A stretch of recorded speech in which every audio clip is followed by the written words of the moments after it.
Paper 174. Tuesday morning in the temple. About 7 o'clock on this Tuesday morning, Jesus met the apostles, the women's corps, and some 24 other prominent disciples at the home of Simon. At this meeting he said farewell to Lazarus, giving him that instruction which led him so soon to flee to Philadelphia in Perea, where he later became connected with the missionary movement, having its headquarters in that city. Jesus also said goodbye to the aged Simon, and gave his parting advice to the women's corps, as he never again formally addressed them. This morning he greeted each of the 12 with a personal salutation. To Andrew he said, "Be not dismayed by the events just ahead. Keep a firm hold on your brethren, and see that they do not find you downcast." To Peter he said, "Put not your trust in the arm of flesh, nor in weapons of steel. Establish yourself on the spiritual foundations of the eternal rocks." To James he said, "Falter not because of outward appearances. Remain firm in your faith, and you shall soon know of the reality of that which you believe." To John he said, "Be gentle, love even your enemies, be tolerant, and remember that I have trusted you with many things." To Nathanael he said, "Judge not by appearances. Remain firm in your faith when all appears to vanish. Be true to your commission as an ambassador of the kingdom." To Philip he said, "Be unmoved by the events now impending. Remain unshaken, even when you cannot see the way. Be loyal to your oath of consecration." To Matthew he said, "Forget not the mercy that received you into the kingdom. Let no man cheat you of your eternal reward. As you have withstood the inclinations of the mortal nature, be willing to be steadfast." To Thomas he said, "No matter how difficult it may be, just now you must walk by faith and not by sight. Doubt not that I am able to finish the work I have begun, and that I shall eventually see all of my faithful ambassadors in the kingdom beyond." To the Alphaeus twins he said, "Do not allow the things which you cannot understand to crush you. Be true to the affections of your hearts, and put not your trust in either great men or the changing attitude of the people. Stand by your brethren." And to Simon Zelotes he said, "Simon, you may be crushed by disappointment, but your spirit shall rise above all that may come upon you. What you have failed to learn from me, my Spirit will teach you. Seek the true realities of the Spirit, and cease to be attracted by unreal and material shadows." And to Judas Iscariot he said, "Judas, I have loved you and have prayed that you would love your brethren. Be not weary in well-doing. And I would warn you to beware the slippery paths of flattery and the poisoned darts of ridicule."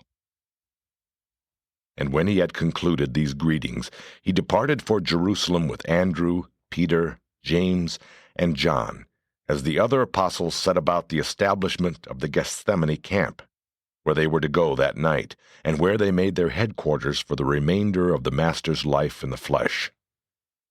About halfway down the slope of Olivet, Jesus paused and visited more than an hour with the 4 apostles. 1. Divine Forgiveness. For several days, Peter and James had been engaged in discussing their differences of opinion about the Master's teaching regarding the forgiveness of sin. They had both agreed to lay the matter before Jesus, and Peter embraced this occasion as a fitting opportunity for securing the Master's counsel. Accordingly, Simon Peter broke in on the conversation dealing with the differences between praise and worship by asking, "Master, James and I are not in accord regarding your teachings having to do with the forgiveness of sin. James claims you teach that the Father forgives us even before we ask him, and I maintain that repentance and confession must precede the forgiveness. Which of us is right? What do you say?" After a short silence, Jesus looked significantly at all 4 and answered, "My brethren, you err in your opinions, because you do not comprehend the nature of those intimate and loving relations between the creature and the Creator, between man and God. You fail to grasp that understanding sympathy which the wise parent entertains for his immature and sometimes erring child.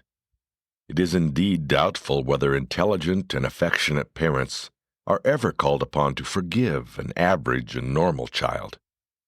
Understanding relationships associated with attitudes of love effectively prevent all those estrangements which later necessitate the readjustment of repentance by the child with forgiveness by the parent. A part of every father lives in the child. The father enjoys priority and superiority of understanding in all matters connected with the child-parent relationship. The parent is able to view the immaturity of the child in the light of the more advanced parental maturity, the riper experience of the older partner. With the earthly child and the heavenly Father, the divine parent possesses infinity and divinity of sympathy and capacity for loving understanding. Divine forgiveness is inevitable. It is inherent and inalienable in God's infinite understanding, in His perfect knowledge of all that concerns the mistaken judgment and erroneous choosing of the child. Divine justice is so eternally fair that it unfailingly embodies understanding mercy. When a wise man understands the inner impulses of his fellows, he will love them. And when you love your brother, you have already forgiven him. This capacity to understand man's nature and forgive his apparent wrongdoing is godlike. If you are wise parents, this is the way you will love and understand your children, even forgive them when transient misunderstanding has apparently separated you. The child, being immature and lacking in the fuller understanding of the depth of the child-father relationship, must frequently feel a sense of guilty separation from a father's full approval. But the true father is never conscious of any such separation. Sin is an experience of creature consciousness. It is not a part of God's consciousness. Your inability or unwillingness to forgive your fellows is the measure of your immaturity, your failure to attain adult sympathy, understanding, and love. You hold grudges and nurse vengefulness in direct proportion to your ignorance of the inner nature and true longings of your children and your fellow beings. Love is the outworking of the divine and inner urge of life. It is founded on understanding, nurtured by unselfish service, and perfected in wisdom. 2. Questions by the Jewish rulers. On Monday evening there had been held a council between the Sanhedrin and some 50 additional leaders selected from among the scribes, Pharisees, and the Sadducees. It was the consensus of this meeting that it would be dangerous to arrest Jesus in public because of his hold upon the affections of the common people. It was also the opinion of the majority that a determined effort should be made to discredit him in the eyes of the multitude before he should be arrested and brought to trial. Accordingly, several groups of learned men were designated to be on hand the next morning in the temple to undertake to entrap him with difficult questions and otherwise to seek to embarrass him before the people. At last, the Pharisees, Sadducees, and even the Herodians were all united in this effort to discredit Jesus in the eyes of the Passover multitudes. Tuesday morning, when Jesus arrived in the temple court and began to teach, he had uttered but a few words when a group of the younger students from the academies, who had been rehearsed for this purpose, came forward and by their spokesman addressed Jesus. "Master, we know you are a righteous teacher, and we know that you proclaim the ways of truth, and that you serve only God, for you fear no man, and that you are no respecter of persons. We are only students, and we would know the truth about a matter which troubles us. Our difficulty is this: is it lawful for us to give tribute to Caesar? Shall we give or shall we not give?" Jesus, perceiving their hypocrisy and craftiness, said to them, "Why do you thus come to tempt me? Show me the tribute money, and I will answer you." And when they handed him a denarius, he looked at it and said, "Whose image and superscription does this coin bear?" And when they answered him, "Caesar's," Jesus said, "Render to Caesar the things that are Caesar's, and render to God the things that are God's." When he had thus answered these young scribes and their Herodian accomplices, they withdrew from his presence, and the people, even the Sadducees, enjoyed their discomfiture. Even the youths who had endeavored to entrap him marveled greatly at the unexpected sagacity of the master's answer. The previous day the rulers had sought to trip him before the multitude on matters of ecclesiastical authority, and having failed, they now sought to involve him in a damaging discussion of civil authority. Both Pilate and Herod were in Jerusalem at this time, and Jesus' enemies conjectured that if he would dare to advise against the payment of tribute to Caesar, they could go at once before the Roman authorities and charge him with sedition. On the other hand, if he should advise the payment of tribute in so many words, they rightly calculated that such a pronouncement would greatly wound the national pride of his Jewish hearers, thereby alienating the goodwill and affection of the multitude. In all this the enemies of Jesus were defeated, since it was a well-known ruling of the Sanhedrin, made for the guidance of the Jews dispersed among the Gentile nations, that the right of coinage carried with it the right to levy taxes. In this manner Jesus avoided their trap. To have answered no to their question would have been equivalent to inciting rebellion. To have answered yes would have shocked the deep-rooted nationalist sentiments of that day. The master did not evade the question. He merely employed the wisdom of making a double reply. Jesus was never evasive, but he was always wise in his dealings with those who sought to harass and destroy him. 3. The Sadducees and the Resurrection. Before Jesus could get started with his teaching, another group came forward to question him, this time a company of the learned and crafty Sadducees. Their spokesman, drawing near to him, said, "Master, Moses said that if a married man should die, leaving no children, his brother should take the wife and raise up seed for the deceased brother. Now there occurred a case where a certain man who had 6 brothers died childless. His next brother took his wife, but also soon died, leaving no children. Likewise did the second brother take the wife, but he also died, leaving no offspring, and so on until all 6 of the brothers had had her, and all 6 of them passed on without leaving children.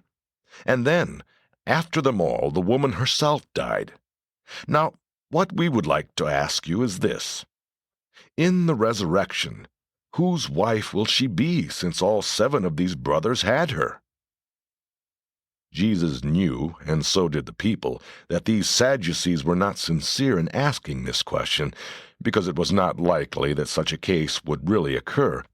And besides, this practice of the brothers of a dead man seeking to beget children for him was practically a dead letter at this time among the Jews. Nevertheless, Jesus condescended to reply to their mischievous question.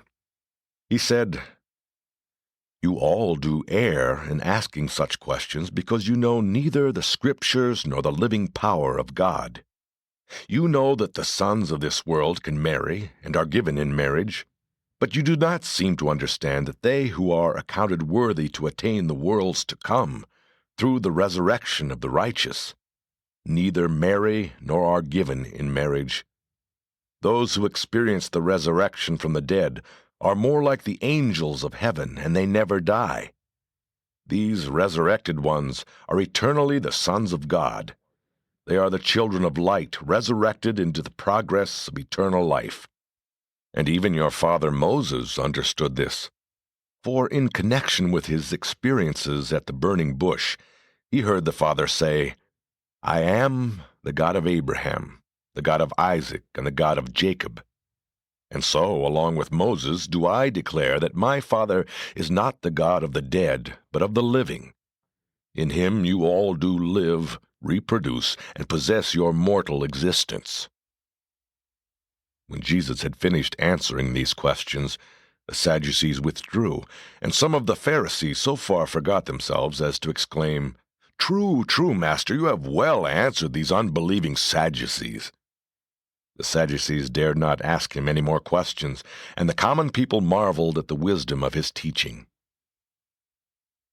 Jesus appealed only to Moses in his encounter with the Sadducees because this religio-political sect acknowledged the validity of only the 5 so-called books of Moses. They did not allow that the teachings of the prophets were admissible as a basis of doctrinal dogmas.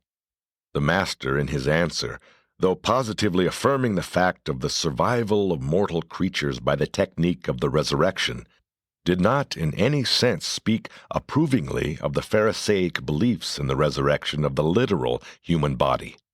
The point Jesus wished to emphasize was that the Father had said, "I am the God of Abraham, Isaac, and Jacob," not "I was their God." The Sadducees had thought to subject Jesus to the withering influence of ridicule, knowing full well that persecution in public would most certainly create further sympathy for him in the minds of the multitude. 4. The Great Commandment. Another group of Sadducees had been instructed to ask Jesus entangling questions about angels, but when they beheld the fate of their comrades who had sought to entrap him with questions concerning the resurrection, they very wisely decided to hold their peace. They retired without asking a question. It was the prearranged plan of the confederated Pharisees, scribes, Sadducees, and Herodians to fill up the entire day with these entangling questions, hoping thereby to discredit Jesus before the people, and at the same time effectively to prevent his having any time for the proclamation of his disturbing teachings. Then came forward one of the groups of the Pharisees to ask harassing questions, and the spokesman, signaling to Jesus, said, "Master, I am a lawyer, and I would like to ask you which, in your opinion, is the greatest commandment." Jesus answered, "There is but one commandment, and that one is the greatest of all, and that commandment is, 'Hear, O Israel, the Lord our God, the Lord is one. And you shall love the Lord your God with all your heart, and with all your soul, with all your mind, and with all your strength.' This is the first and great commandment. And the second commandment is like this first. Indeed, it springs directly therefrom, and it is, 'You shall love your neighbor as yourself.'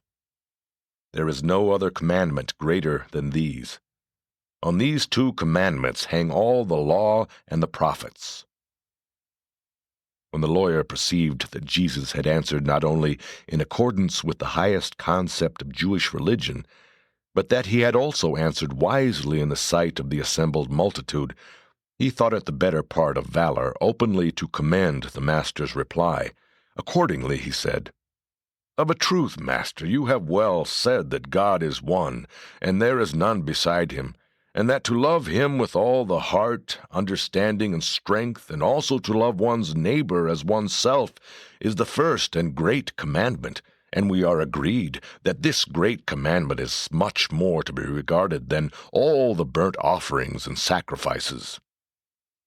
When the lawyer answered thus discreetly, Jesus looked down upon him and said, "My friend, I perceive that you are not far from the kingdom of God." Jesus spoke the truth when he referred to this lawyer as being not far from the kingdom, for that very night he went out to the Master's camp near Gethsemane, professed faith in the gospel of the kingdom, and was baptized by Josiah, one of the disciples of Abner. 2 or 3 other groups of the scribes and Pharisees were present, and had intended to ask questions, but they were either disarmed by Jesus' answer to the lawyer, or they were deterred by the discomfiture of all who had undertaken to ensnare him. After this, no man dared to ask him another question in public. When no more questions were forthcoming, and as the noon hour was near, Jesus did not resume his teaching, but was content merely to ask the Pharisees and their associates a question. Said Jesus, "Since you ask no more questions, I would like to ask you one. What do you think of the deliverer? That is, whose son is he?" After a brief pause, one of the scribes answered, "The Messiah is the son of David." And since Jesus knew that there had been much debate even among his own disciples as to whether or not he was the son of David, he asked this further question. If the deliverer is indeed the son of David, how is it that in the psalm which you accredit to David, he himself, speaking in the Spirit, says, "The Lord said to my Lord, sit on my right hand until I make your enemies the footstool of your feet"? If David calls him Lord, how then can he be his son? Although the rulers, the scribes, and the chief priests made no reply to this question, they likewise refrained from asking him any more questions in an effort to entangle him. They never answered this question which Jesus put to them, but after the Master's death, they attempted to escape the difficulty by changing the interpretation of this psalm so as to make it refer to Abraham instead of the Messiah. Others sought to escape the dilemma by disallowing that David was the author of this so-called messianic psalm. A short time back, the Pharisees had enjoyed the manner in which the Sadducees had been silenced by the Master. Now the Sadducees were delighted by the failure of the Pharisees. But such rivalry was only momentary. They speedily forgot their time-honored differences in the united effort to stop Jesus' teachings and doings. But throughout all of these experiences, the common people heard him gladly. 5. The Inquiring Greeks. About noontime, as Philip was purchasing supplies for the new camp, which was that day being established near Gethsemane, he was accosted by a delegation of strangers, a group of believing Greeks from Alexandria, Athens, and Rome, whose spokesman said to the apostle, "You have been pointed out to us by those who know you, so we come to you, sir, with the request to see Jesus, your master."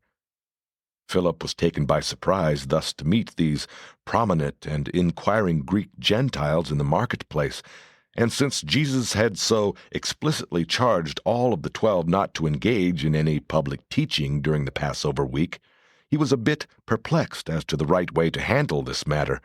He was also disconcerted because these men were foreign Gentiles. If they had been Jews, or nearby and familiar Gentiles, he would not have hesitated so markedly. What he did was this. He asked these Greeks to remain right where they were. As he hastened away, they supposed that he went in search of Jesus, but in reality he hurried off to the home of Joseph, where he knew Andrew and the other apostles were at lunch. And calling Andrew out, he explained the purpose of his coming, and then, accompanied by Andrew, he returned to the waiting Greeks. Since Philip had about finished the purchasing of supplies, he and Andrew returned with the Greeks to the home of Joseph, where Jesus received them. And they sat near while he spoke to his apostles, and a number of leading disciples assembled at this luncheon. Said Jesus, "My Father sent me to this world to reveal his loving kindness to the children of men. But those to whom I first came have refused to receive me. True, indeed, many of you have believed my gospel for yourselves, but the children of Abraham and their leaders are about to reject me, and in so doing they will reject him who sent me. I have freely proclaimed the gospel of salvation to this people. I have told them of sonship, with joy, liberty, and life more abundant in the Spirit. My Father has done many wonderful works among these fear-ridden sons of men. But truly did the prophet Isaiah refer to this people when he wrote, 'Lord, who has believed our teachings? And to whom has the Lord been revealed?' Truly have the leaders of my people deliberately blinded their eyes that they see not, and hardened their hearts lest they believe and be saved." All these years have I sought to heal them of their unbelief, that they might be recipients of the Father's eternal salvation. I know that not all have failed me. Some of you have indeed believed my message. In this room now are a full score of men who were once members of the Sanhedrin, or who were high in the councils of the nation, albeit even some of you still shrink from open confession of the truth, lest they cast you out of the synagogue. Some of you are tempted to love the glory of men more than the glory of God. But I am constrained to show forbearance, since I fear for the safety and loyalty of even some of those who have been so long near me, and who have lived so close by my side. In this banquet chamber, I perceive there are assembled Jews and Gentiles in about equal numbers, and I would address you as the first and last of such a group, that I may instruct in the affairs of the kingdom before I go to my Father. These Greeks had been in faithful attendance upon Jesus' teaching in the temple. On Monday evening they had held a conference at the home of Nicodemus, which lasted until the dawn of day, and 30 of them had elected to enter the kingdom. As Jesus stood before them at this time, he perceived the end of one dispensation and the beginning of another. Turning his attention to the Greeks, the Master said, "He who believes this gospel believes not merely in me, but in him who sent me. When you look upon me, you see not only the Son of Man, but also him who sent me. I am the light of the world, and whosoever will believe my teaching shall no longer abide in darkness. If you Gentiles will hear me, you shall receive the words of life, and shall enter forthwith into the joyous liberty of the truth of sonship with God. If my fellow countrymen, the Jews, choose to reject me and to refuse my teachings, I will not sit in judgment on them. For I came not to judge the world, but to offer it salvation. Nevertheless, they who reject me and refuse to receive my teaching shall be brought to judgment in due season by my Father, and those whom he has appointed to sit in judgment on such as reject the gift of mercy and the truths of salvation. Remember, all of you, that I speak not of myself, but that I have faithfully declared to you that which the Father commanded I should reveal to the children of men. And these words, which the Father directed me to speak to the world, are words of divine truth, everlasting mercy, and eternal life. But to both Jew and Gentile I declare the hour has about come when the Son of Man will be glorified. You well know that except a grain of wheat falls into the earth and dies, it abides alone. But if it dies in good soil, it springs up again to life and bears much fruit. He who selfishly loves his life stands in danger of losing it. But he who is willing to lay down his life for my sake and the gospel's shall enjoy a more abundant existence on earth and in heaven, life eternal. If you will truly follow me, even after I have gone to my Father, then shall you become my disciples, and the sincere servants of your fellow mortals. I know my hour is approaching, and I am troubled. I perceive that my people are determined to spurn the kingdom, but I am rejoiced to receive these truth-seeking Gentiles who come here today inquiring for the way of light. Nevertheless, my heart aches for my people, and my soul is distraught by that which lies just before me. What shall I say as I look ahead and discern what is about to befall me? Shall I say, Father, save me from this awful hour? No. For this very purpose have I come into the world, and even to this hour. Rather will I say, and pray that you will join me, Father, glorify your name. Your will be done. When Jesus had thus spoken, The personalized adjuster of his indwelling during pre-baptismal times appeared before him. And as he paused noticeably, this now mighty Spirit of the Father's representation spoke to Jesus of Nazareth, saying, I have glorified my name in your bestowals many times, and I will glorify it once more. While the Jews and Gentiles here assembled heard no voice, they could not fail to discern that the Master had paused in his speaking while a message came to him from some superhuman source. They all said, every man to the one who was by him, an angel has spoken to him. Then Jesus continued to speak. All this has not happened for my sake, but for yours. I know of a certainty that the Father will receive me and accept my mission in your behalf. But it is needful that you be encouraged and be made ready for the fiery trial which is just ahead. Let me assure you that victory shall eventually crown our united efforts to enlighten the world and liberate mankind. The old order is bringing itself to judgment. The prince of this world I have cast down, and all men shall become free by the light of the Spirit which I will pour out upon all flesh after I have ascended to my Father in heaven. And now I declare to you that I, if I be lifted up on earth and in your lives, will draw all men to myself and into the fellowship of my Father. You have believed that the Deliverer would abide on earth forever, but I declare that the Son of Man will be rejected by men, and that he will go back to the Father. Only a little while will I be with you.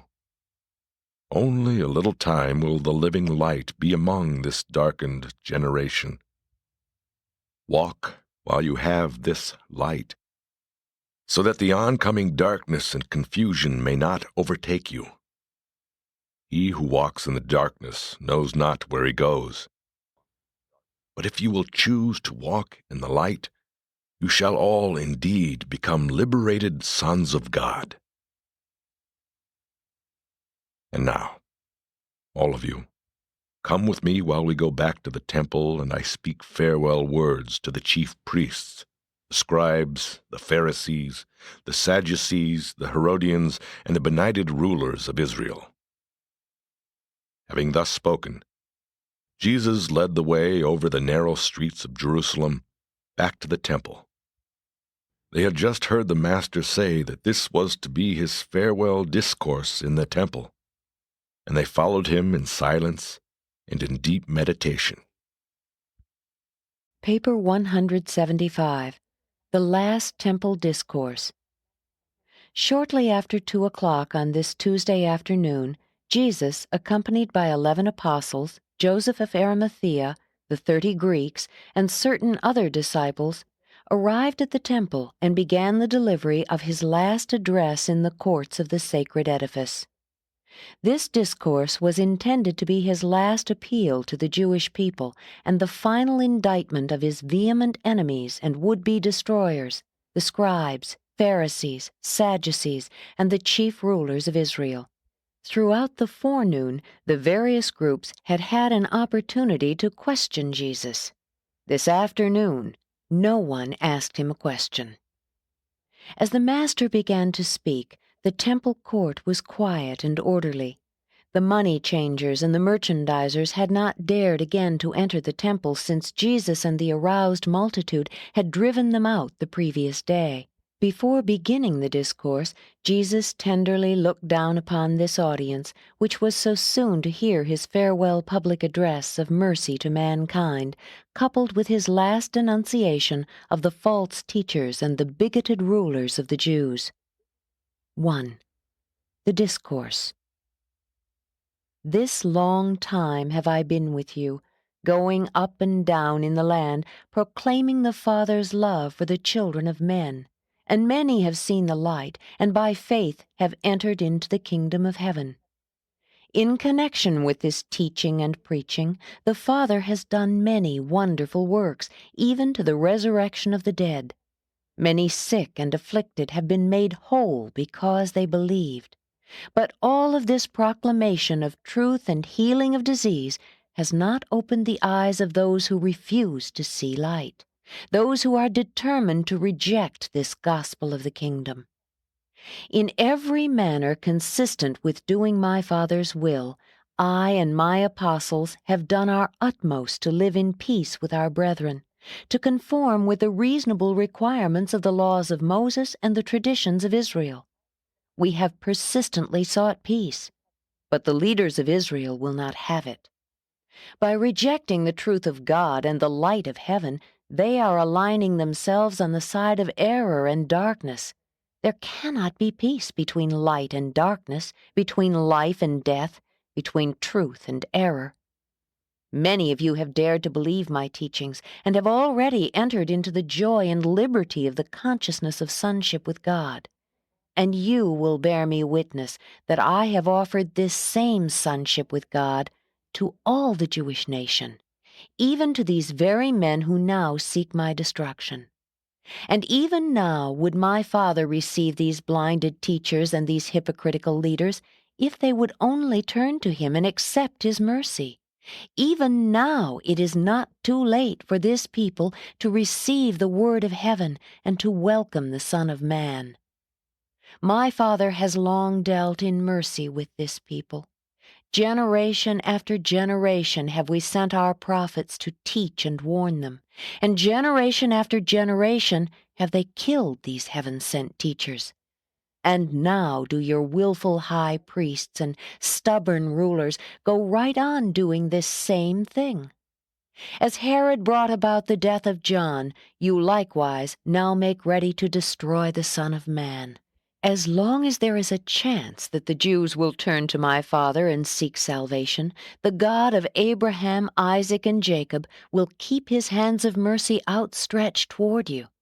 But when you have once filled up your cup of impenitence, and when you once have finally rejected my Father's mercy, this nation will be left to its own counsels, and it shall speedily come to an inglorious end. This people was called to become the light of the world, to show forth the spiritual glory of a God-knowing race.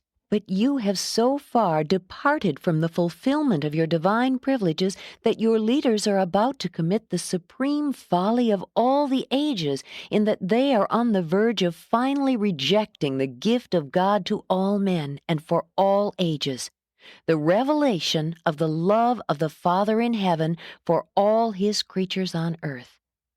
And when you do once reject this revelation of God to man, the kingdom of heaven shall be given to other peoples, to those who will receive it with joy and gladness. In the name of the Father who sent me, I solemnly warn you that you are about to lose your position in the world as the standard-bearers of eternal truth and the custodians of the divine law. I am just now offering you your last chance to come forward and repent, to signify your intention to seek God with all your hearts, and to enter, like little children and by sincere faith, into the security and salvation of the kingdom of heaven. My Father has long worked for your salvation, and I came down to live among you and personally show you the way. Many of both the Jews and the Samaritans, and even the Gentiles, have believed the gospel of the kingdom. But those who should be first to come forward and accept the light of heaven have steadfastly refused to believe the revelation of the truth of God.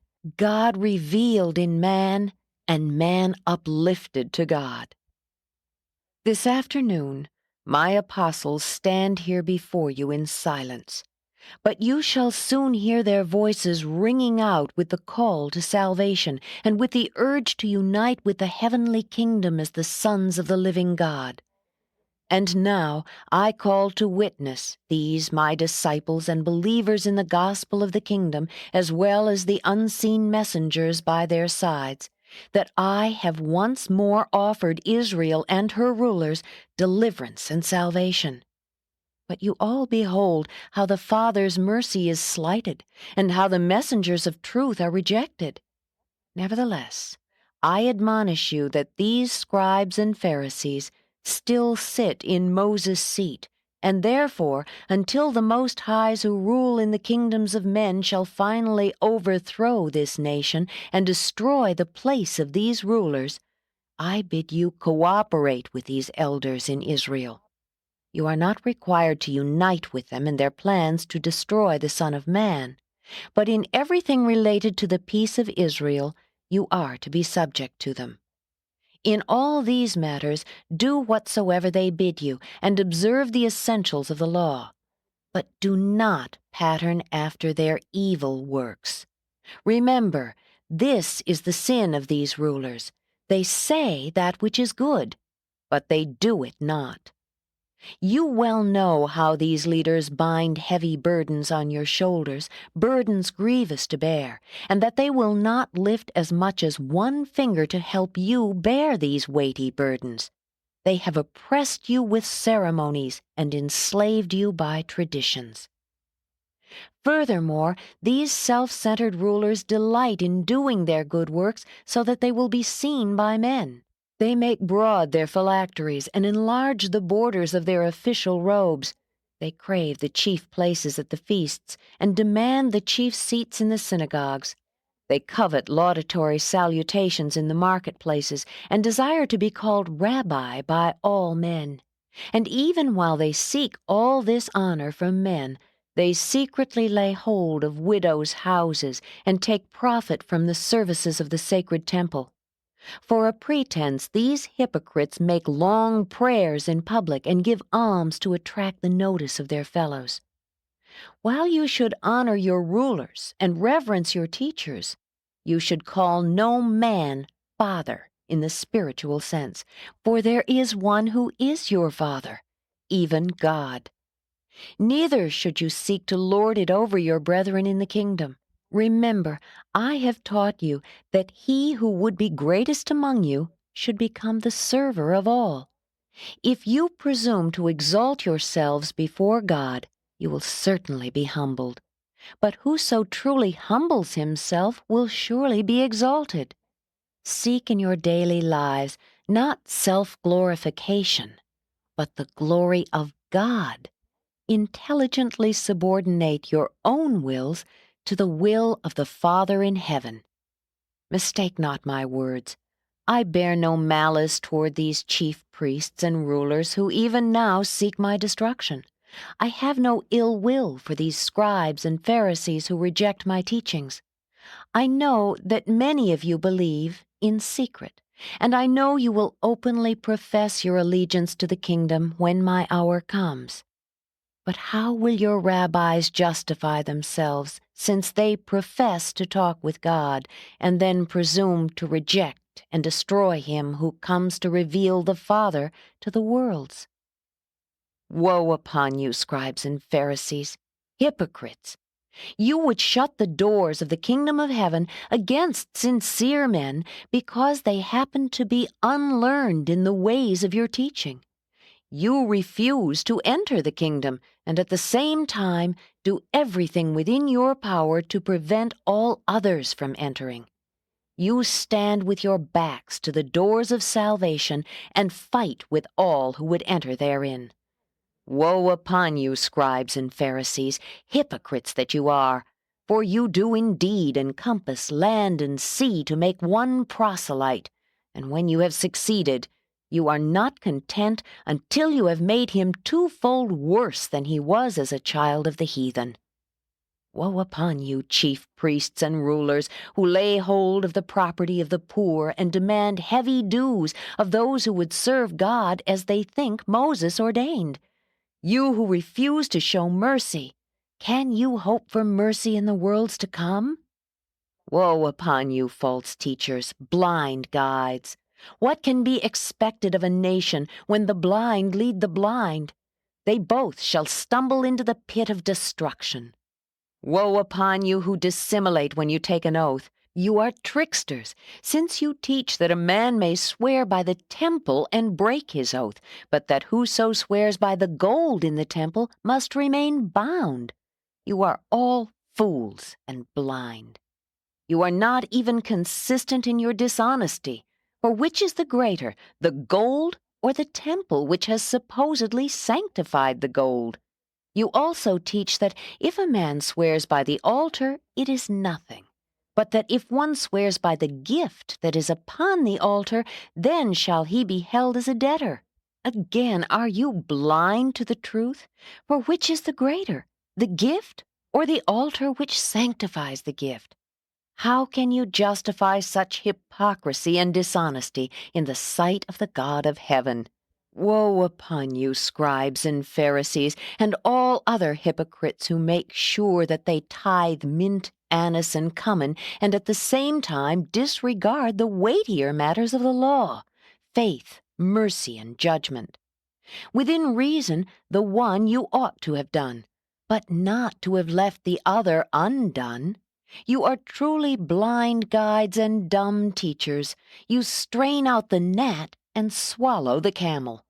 Woe upon you, scribes, Pharisees, and hypocrites, for you are scrupulous to cleanse the outside of the cup and the platter, but within there remains the filth of extortion, excesses, and deception.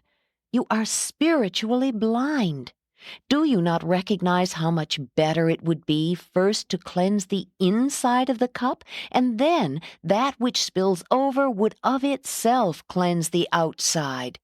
You wicked reprobates, you make the outward performances of your religion to conform with the letter of your interpretation of Moses' law, while your souls are steeped in iniquity and filled with murder. Woe upon all of you who reject truth and spurn mercy. Many of you are like whited sepulchres, which outwardly appear beautiful, but within are full of dead men's bones and all sorts of uncleanness. Even so do you who knowingly reject the counsel of God appear outwardly to men as holy and righteous, but inwardly your hearts are filled with hypocrisy and iniquity. Woe upon you, false guides of a nation! Over yonder have you built a monument to the martyred prophets of old, while you plot to destroy him of whom they spoke.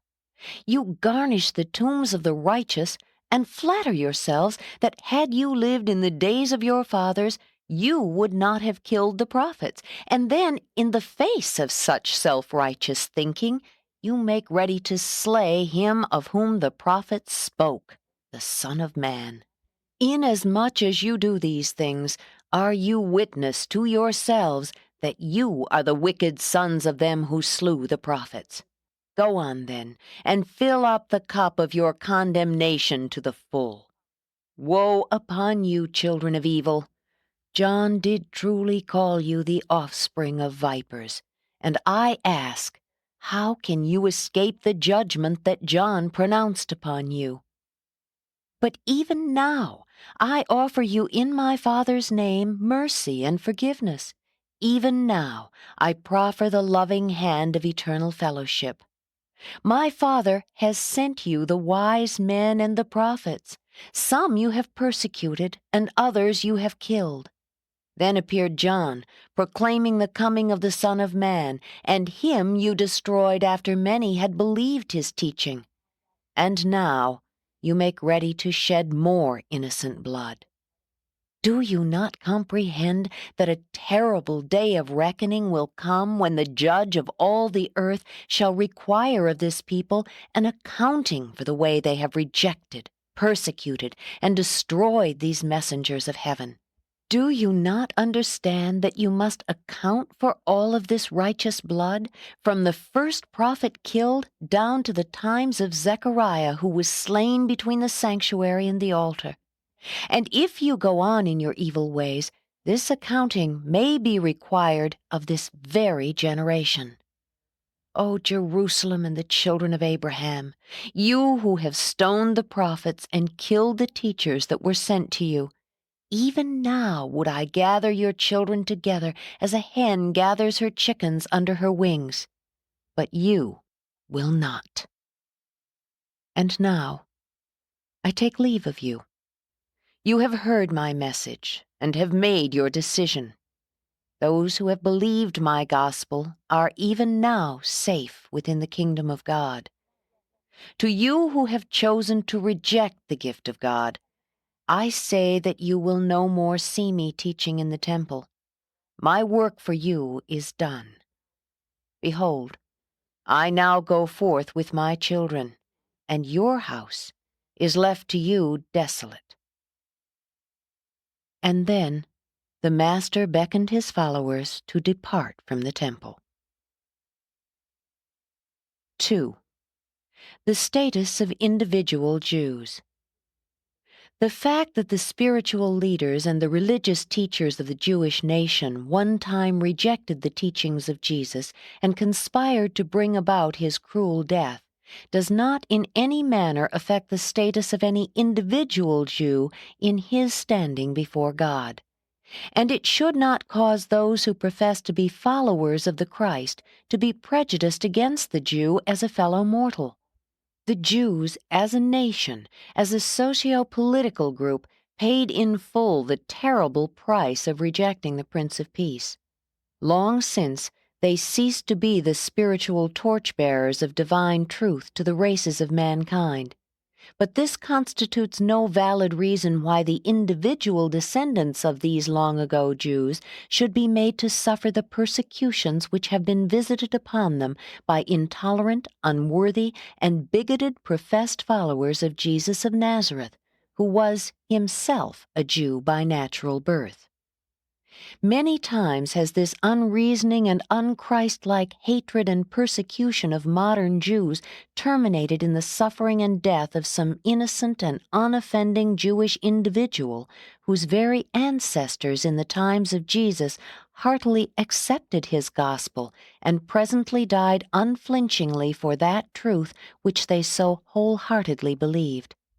What a shudder of horror passes over the onlooking celestial beings as they behold the professed followers of Jesus indulge themselves in persecuting, harassing, and even murdering the later-day descendants of Peter, Philip, Matthew, and others of the Palestinian Jews who so gloriously yielded up their lives as the first martyrs of the gospel of the heavenly kingdom. How cruel and unreasoning to compel innocent children to suffer for the sins of their progenitors, misdeeds of which they are wholly ignorant, and for which they could in no way be responsible. And to do such wicked deeds in the name of one who taught his disciples to love even their enemies. It has become necessary in this recital of the life of Jesus to portray the manner in which certain of his fellow Jews rejected him and conspired to bring about his ignominious death. But we would warn all who read this narrative that the presentation of such a historical recital in no way justifies the unjust hatred, nor condones the unfair attitude of mind which so many professed Christians have maintained toward individual Jews for many centuries. Kingdom believers, those who follow the teachings of Jesus, must cease to mistreat the individual Jew as one who is guilty of the rejection and crucifixion of Jesus. The Father and his Creator's Son have never ceased to love the Jews. God is no respecter of persons, and salvation is for the Jew as well as for the Gentile. 3. The fateful Sanhedrin meeting. At 8 o'clock on this Tuesday evening, the fateful meeting of the Sanhedrin was called to order. On many previous occasions had this Supreme Court of the Jewish nation informally decreed the death of Jesus. Many times had this august ruling body determined to put a stop to his work, but never before had they resolved to place him under arrest and to bring about his death at any and all costs. It was just before midnight on this Tuesday, April 4, A.D. 30, that the Sanhedrin, as then constituted, officially and unanimously voted to impose the death sentence upon both Jesus and Lazarus. This was the answer to the Master's last appeal to the rulers of the Jews, which he had made in the temple only a few hours before. and it represented their reaction of bitter resentment toward Jesus' last and vigorous indictment of these same chief priests and impenitent Sadducees and Pharisees. The passing of death sentence, even before his trial, upon the Son of God was the Sanhedrin's reply to the last offer of heavenly mercy ever to be extended to the Jewish nation as such. From this time on, the Jews were left to finish their brief and short lease of national life wholly in accordance with their purely human status among the nations of Urantia. Israel had repudiated the Son of the God who made a covenant with Abraham, and the plan to make the children of Abraham the light-bearers of truth to the world had been shattered. The divine covenant had been abrogated, and the end of the Hebrew nation drew on apace. The officers of the Sanhedrin were given the orders for Jesus' arrest early the next morning, but with instructions that he must not be apprehended in public. They were told to plan to take him in secret, preferably suddenly and at night. Understanding that he might not return that day, Wednesday, to teach in the temple, they instructed these officers of the Sanhedrin to bring him before the high Jewish court sometime before midnight on Thursday. 4. The situation in Jerusalem. At the conclusion of Jesus' last discourse in the temple, the apostles once more were left in confusion and consternation. Before the Master began his terrible denunciation of the Jewish rulers, Judas had returned to the temple, so that all 12 heard this latter half of Jesus' last discourse in the temple. It is unfortunate that Judas Iscariot could not have heard the first and mercy-proffering half of this farewell address. He did not hear this last offer of mercy to the Jewish rulers because he was still in conference with a certain group of Sadducean relatives and friends with whom he had lunched and with whom he was conferring as to the most fitting manner of dissociating himself from Jesus and his fellow apostles. It was while listening to the Master's final indictment of the Jewish leaders and rulers that Judas finally and fully made up his mind to forsake the gospel movement and wash his hands of the whole enterprise. Nevertheless, he left the temple in company with the 12, went with them to Mount Olivet, where, with his fellow apostles, he listened to that fateful discourse on the destruction of Jerusalem and the end of the Jewish nation, and remained with them that Tuesday night at the new camp near Gethsemane. The multitude who heard Jesus swing from his merciful appeal to the Jewish leaders into that sudden and scathing rebuke which bordered on ruthless denunciation were stunned and bewildered. That night, while the Sanhedrin sat in death judgment upon Jesus, and while the Master sat with his apostles and certain of his disciples out on the Mount of Olives, foretelling the death of the Jewish nation, all Jerusalem was given over to the serious and suppressed discussion of just one question: what will they do with Jesus? At the home of Nicodemus, more than 30 prominent Jews who were secret believers in the kingdom met and debated what course they would pursue in case an open break with the Sanhedrin should come. All present agreed that they would make open acknowledgment of their allegiance to the Master in the very hour they should hear of his arrest. And that is just what they did. The Sadducees, who now controlled and dominated the Sanhedrin, were desirous of making away with Jesus for the following reasons. 1. They feared that the increased popular favor with which the multitude regarded him threatened to endanger the existence of the Jewish nation by possible involvement with the Roman authorities. 2. His zeal for temple reform struck directly at their revenues. The cleansing of the temple affected their pocketbooks. 3. They felt themselves responsible for the preservation of social order, and they feared the consequences of the further spread of Jesus' strange and new doctrine of the brotherhood of man. The Pharisees had different motives for wanting to see Jesus put to death. They feared him because, 1. He was arrayed in telling opposition to their traditional hold upon the people. The Pharisees were ultra-conservative, and they bitterly resented these supposedly radical attacks upon their vested prestige as religious teachers. 2. They held that Jesus was a lawbreaker, that he had shown utter disregard for the Sabbath and numerous other legal and ceremonial requirements. 3. They charged him with blasphemy because he alluded to God as his Father. 4. And now were they thoroughly angry with him because of his last discourse of bitter denunciation, which he had this day delivered in the temple as the concluding portion of his farewell address. The Sanhedrin, having formally decreed the death of Jesus and having issued orders for his arrest, adjourned on this Tuesday near midnight, after appointing to meet at 10 o'clock the next morning at the home of Caiaphas the high priest for the purpose of formulating the charges on which Jesus should be brought to trial. A small group of the Sadducees had actually proposed to dispose of Jesus by assassination, but the Pharisees utterly refused to countenance such a procedure. And this was the situation in Jerusalem and among men on this eventful day, while a vast concourse of celestial beings hovered over this momentous scene on earth, anxious to do something to assist their beloved sovereign, but powerless to act, because they were effectively restrained by their commanding superiors.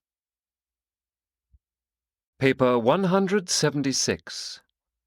Tuesday evening on Mount Olivet. This Tuesday afternoon, as Jesus and the apostles passed out of the temple on their way to the Gethsemane camp, Matthew, calling attention to the temple construction, said, "Master, observe what manner of buildings these are. See the massive stones and the beautiful adornment. Can it be that these buildings are to be destroyed?" As they went on toward Olivet, Jesus said, "You see these stones and this massive temple? Verily, verily, I say to you, in the days soon to come there shall not be left one stone upon another. They shall all be thrown down." These remarks, depicting the destruction of the sacred temple, aroused the curiosity of the apostles as they walked along behind the Master. They could conceive of no event short of the end of the world which would occasion the destruction of the temple. In order to avoid the crowds passing along the Kidron Valley toward Gethsemane, Jesus and his associates were minded to climb up the western slope of Olivet for a short distance, and then follow a trail over to their private camp near Gethsemane, located a short distance above the public camping ground.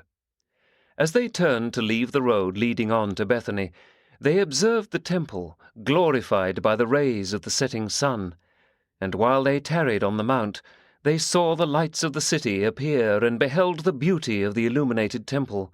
And there, under the mellow light of the full moon, Jesus and the 12 sat down. The Master talked with them, and presently Nathanael asked this question, "Tell us, Master, how shall we know when these events are about to come to pass?"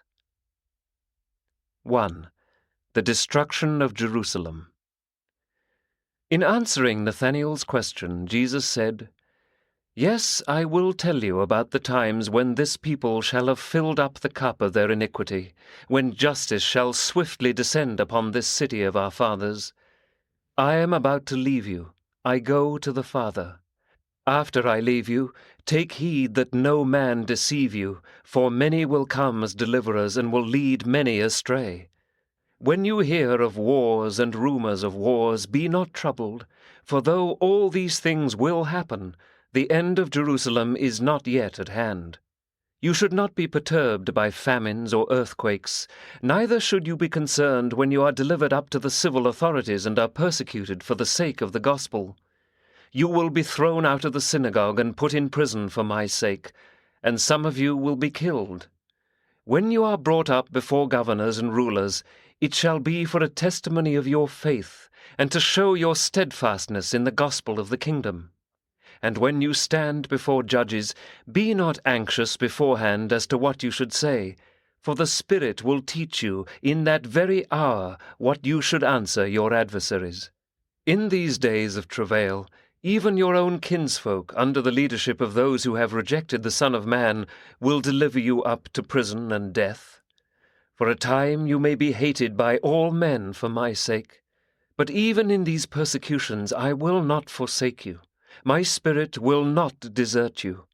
Be patient. Doubt not that this gospel of the kingdom will triumph over all enemies and eventually be proclaimed to all nations. Jesus paused while he looked down upon the city. The Master realized that the rejection of the spiritual concept of the Messiah, the determination to cling persistently and blindly to the material mission of the expected deliverer, would presently bring the Jews in direct conflict with the powerful Roman armies, and that such a contest could only result in the final and complete overthrow of the Jewish nation. When his people rejected his spiritual bestowal and refused to receive the light of heaven as it so mercifully shone upon them, they thereby sealed their doom as an independent people with a special spiritual mission on earth. Even the Jewish leaders subsequently recognized that it was this secular idea of the Messiah which directly led to the turbulence which eventually brought about their destruction. Since Jerusalem was to become the cradle of the early gospel movement, Jesus did not want its teachers and preachers to perish in the terrible overthrow of the Jewish people in connection with the destruction of Jerusalem. Wherefore did he give these instructions to his followers? Jesus was much concerned lest some of his disciples become involved in these soon-coming revolts and so perish in the downfall of Jerusalem. Then Andrew inquired, "But, Master, if the holy city and the temple are to be destroyed, and if you are not here to direct us, when should we forsake Jerusalem?" Said Jesus, "You may remain in the city after I have gone, even through these times of travail and bitter persecution. But when you finally see Jerusalem being encompassed by the Roman armies after the revolt of the false prophets, then will you know that her desolation is at hand. Then must you flee to the mountains. Let none who are in the city and around about tarry to save aught, neither let those who are outside dare to enter therein. There will be great tribulation, for these will be the days of Gentile vengeance. And after you have deserted the city, this disobedient people will fall by the edge of the sword, and will be led captive into all nations. And so shall Jerusalem be trodden down by the Gentiles. In the meantime, I warn you, be not deceived. If any man comes to you saying, 'Behold, here is the deliverer,' or 'Behold, there is he,' believe it not. For many false teachers will arise, and many will be led astray. But you should not be deceived, for I have told you all this beforehand." The apostles sat in silence in the moonlight for a considerable time while these astounding predictions of the Master sank into their bewildered minds. And it was in conformity with this very warning that practically the entire group of believers and disciples fled from Jerusalem upon the first appearance of the Roman troops, finding a safe shelter in Pella to the north. Even after this explicit warning, many of Jesus' followers interpreted these predictions as referring to the changes which would obviously occur in Jerusalem when the reappearing of the Messiah would result in the establishment of the New Jerusalem, and in the enlargement of the city to become the world's capital. In their minds, these Jews were determined to connect the destruction of the temple with the end of the world. They believed this New Jerusalem would fill all Palestine, that the end of the world would be followed by the immediate appearance of the new heavens and the new earth. And so it was not strange that Peter should say, "Master, we know that all things will pass away when the new heavens and the new earth appear, but how shall we know when you will return to bring all this about?" When Jesus heard this, he was thoughtful for some time and then said, "You ever err, since you always try to attach the new teaching to the old. You are determined to misunderstand all my teaching. You insist on interpreting the gospel in accordance with your established beliefs. Nevertheless, I will try to enlighten you." 2. The Master's Second Coming. On several occasions Jesus had made statements which led his hearers to infer that, while he intended presently to leave this world, he would most certainly return to consummate the work of the heavenly kingdom.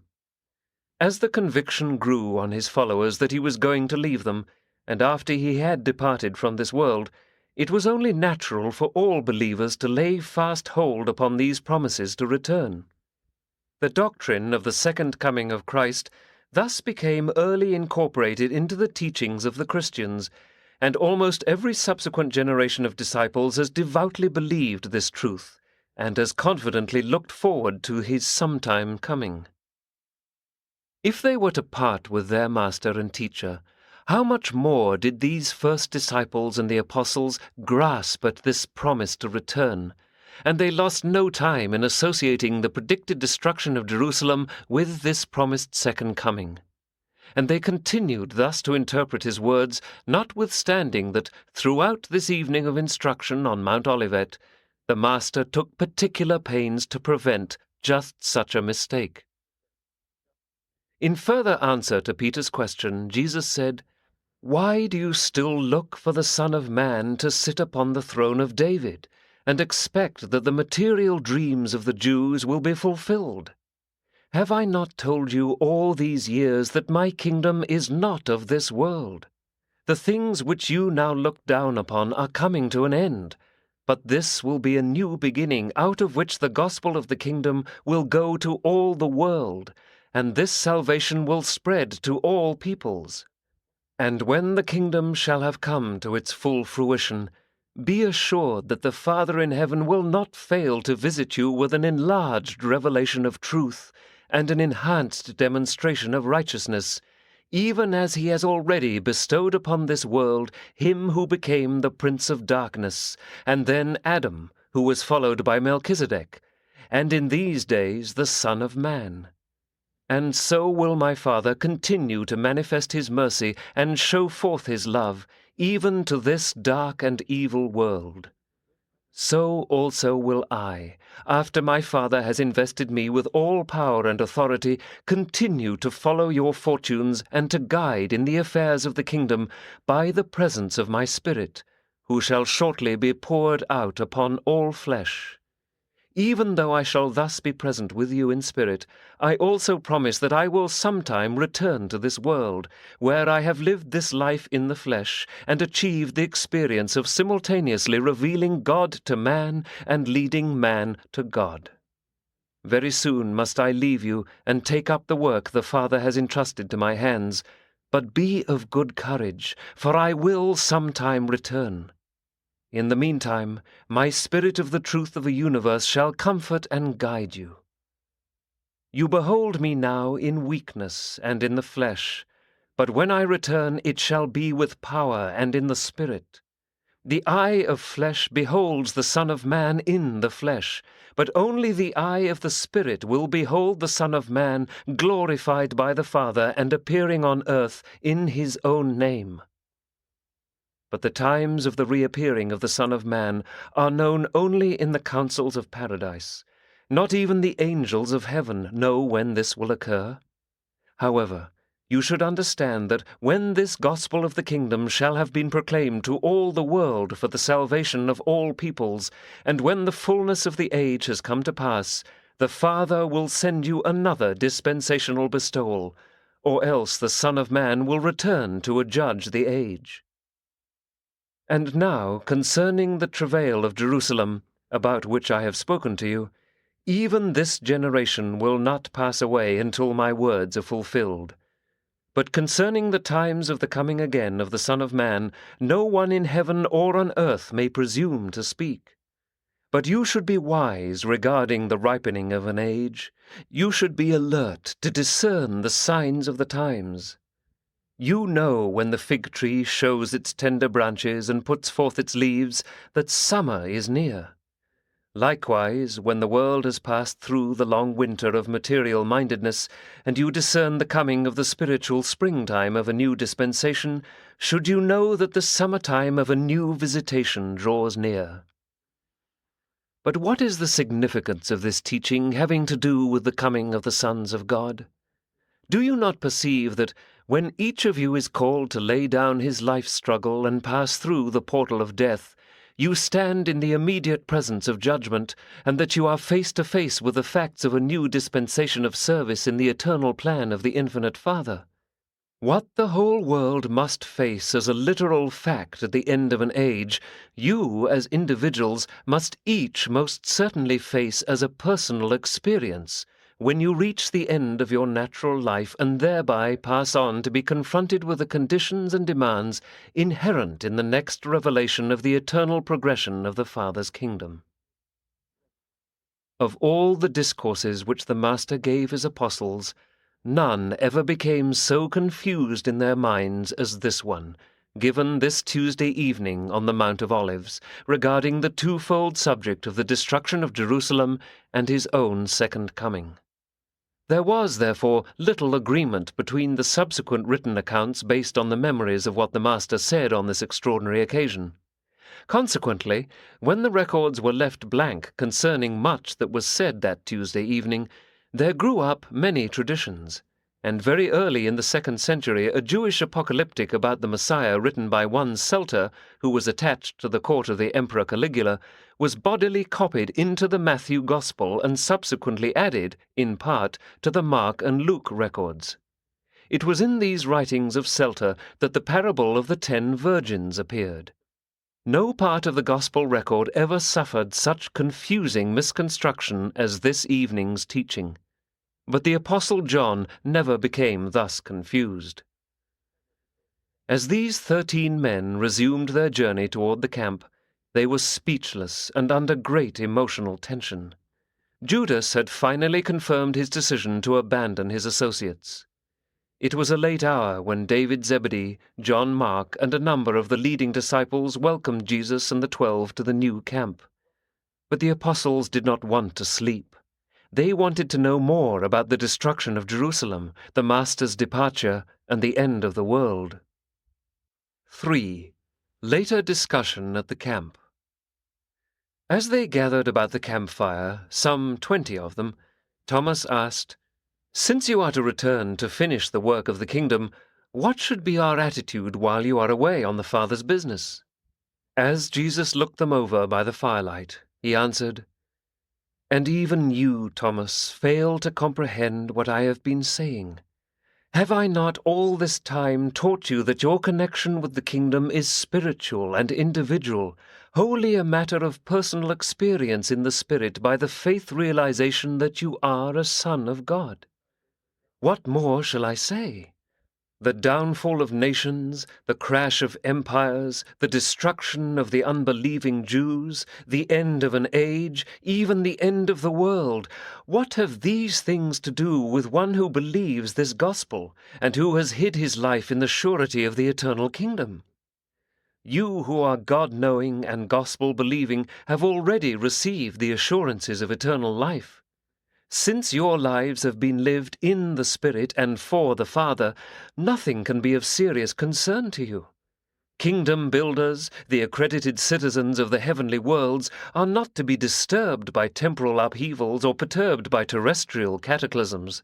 What does it matter to you who believe this gospel of the kingdom if nations overturn, the age ends, or all things visible crash, since you know that your life is the gift of the Son, and that it is eternally secure in the Father? Having lived the temporal life by faith, and having yielded the fruits of the Spirit as the righteousness of loving service for your fellows, you can confidently look forward to the next step in the eternal career with the same survival faith that has carried you through your first and earthly adventure in sonship with God. Each generation of believers should carry on their work, in view of the possible return of the Son of Man, exactly as each individual believer carries forward his life work in view of inevitable and ever-impending natural death. When you have by faith once established yourself as a son of God, nothing else matters as regards the surety of survival. But make no mistake, this survival faith is a living faith, and it increasingly manifests the fruits of that divine spirit which first inspired it in the human heart. That you have once accepted sonship in the heavenly kingdom will not save you in the face of the knowing and persistent rejection of those truths which have to do with the progressive spiritual fruit-bearing of the sons of God in the flesh.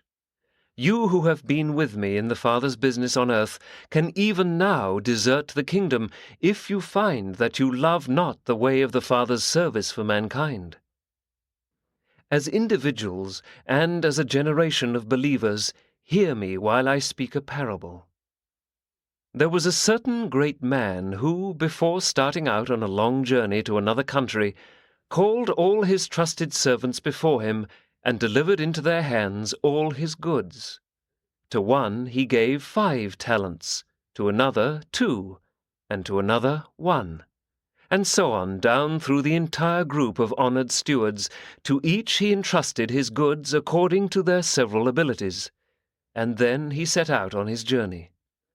When their lord had departed, his servants set themselves at work to gain profits from the wealth entrusted to them.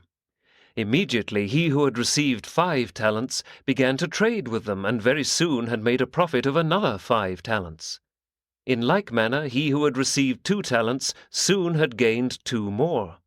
And so did all of these servants make gains for their master, except he who received but 1 talent. He went away by himself, and dug a hole in the earth, where he hid his lord's money. Presently the lord of those servants unexpectedly returned, and called upon his stewards for a reckoning. And when they had all been called before their master, he who had received the 5 talents came forward with the money which had been entrusted to him, and brought 5 additional talents, saying, Lord, you gave me 5 talents to invest, and I am glad to present 5 other talents as my gain. And then his lord said to him, Well done, good and faithful servant. You have been faithful over a few things. I will now set you as steward over many. Enter forthwith into the joy of your Lord. And then he who had received the 2 talents came forward, saying, Lord, you delivered into my hands 2 talents. Behold, I have gained these other 2 talents. And his Lord then said to him, Well done, good and faithful steward. You also have been faithful over a few things, and I will now set you over many. Enter you into the joy of your Lord. And then there came to the accounting he who had received the 1 talent. This servant came forward, saying, Lord, I knew you and realized that you were a shrewd man, in that you expected gains where you had not personally labored. Therefore was I afraid to risk aught of that which was entrusted to me. I safely hid your talent in the earth. Here it is. You now have what belongs to you. But his lord answered, You are an indolent and slothful steward. By your own words you confess that you knew I would require of you an accounting with reasonable profit, such as your diligent fellow servants have this day rendered. Knowing this, you ought therefore to have at least put my money into the hands of the bankers, that on my return I might have received my own with interest. And then to the chief steward this lord said, Take away this 1 talent from this unprofitable servant, and give it to him who has the 10 talents. To everyone who has, more shall be given, and he shall have abundance. But from him who has not, even that which he has shall be taken away. You cannot stand still in the affairs of the eternal kingdom. My Father requires all his children to grow in grace and in a knowledge of the truth. You who know these truths must yield the increase of the fruits of the Spirit and manifest a growing devotion to the unselfish service of your fellow servants. And remember that, inasmuch as you minister to one of the least of my brethren, you have done this service to me. And so should you go about the work of the Father's business, now and henceforth, even forevermore. Carry on until I come. In faithfulness do that which is entrusted to you, and thereby shall you be ready for the reckoning call of death. And having thus lived for the glory of the Father and the satisfaction of the Son, you shall enter with joy and exceedingly great pleasure into the eternal service of the everlasting kingdom. Truth is living. The Spirit of truth is ever leading the children of light into new realms of spiritual reality and divine service. You are not given truth to crystallize into settled, safe, and honored forms. Your revelation of truth must be so enhanced by passing through your personal experience that new beauty and actual spiritual gains will be disclosed to all who behold your spiritual fruits, and in consequence thereof are led to glorify the Father who is in heaven. Only those faithful servants who thus grow in the knowledge of the truth, and who thereby develop the capacity for divine appreciation of spiritual realities, can ever hope to enter fully into the joy of their Lord. What a sorry sight for successive generations of the professed followers of Jesus to say, regarding their stewardship of divine truth, "Here, Master, is the truth you committed to us 100 or 1,000 years ago. We have lost nothing. We have faithfully preserved all you gave us. We have allowed no changes to be made in that which you taught us. Here is the truth you gave us." But such a plea concerning spiritual indolence will not justify the barren steward of truth in the presence of the Master. In accordance with the truth committed to your hands will the Master of truth require a reckoning. In the next world you will be asked to give an account of the endowments and stewardships of this world. Whether inherent talents are few or many, a just and merciful reckoning must be faced. If endowments are used only in selfish pursuits and no thought is bestowed upon the higher duty of obtaining increased yield of the fruits of the Spirit, as they are manifested in the ever-expanding service of men and the worship of God, such selfish stewards must accept the consequences of their deliberate choosing. And how much like all selfish mortals was this unfaithful servant with the one talent, in that he blamed his slothfulness directly upon his Lord! How prone is man, when he is confronted with the failures of his own making, to put the blame upon others, oftentimes upon those who least deserve it. Said Jesus that night as they went to their rest, "Freely have you received, therefore freely should you give of the truth of heaven, and in the giving will this truth multiply and show forth the increasing light of saving grace, even as you minister it." 4. The Return of Michael. Of all the Master's teachings, no one phase has been so misunderstood as his promise sometime to come back in person to this world. It is not strange that Michael should be interested in sometime returning to the planet whereon he experienced his 7th and last bestowal as a mortal of the realm. It is only natural to believe that Jesus of Nazareth, now sovereign ruler of a vast universe, would be interested in coming back, not only once but even many times, to the world whereon he lived such a unique life, and finally won for himself the Father's unlimited bestowal of universe power and authority.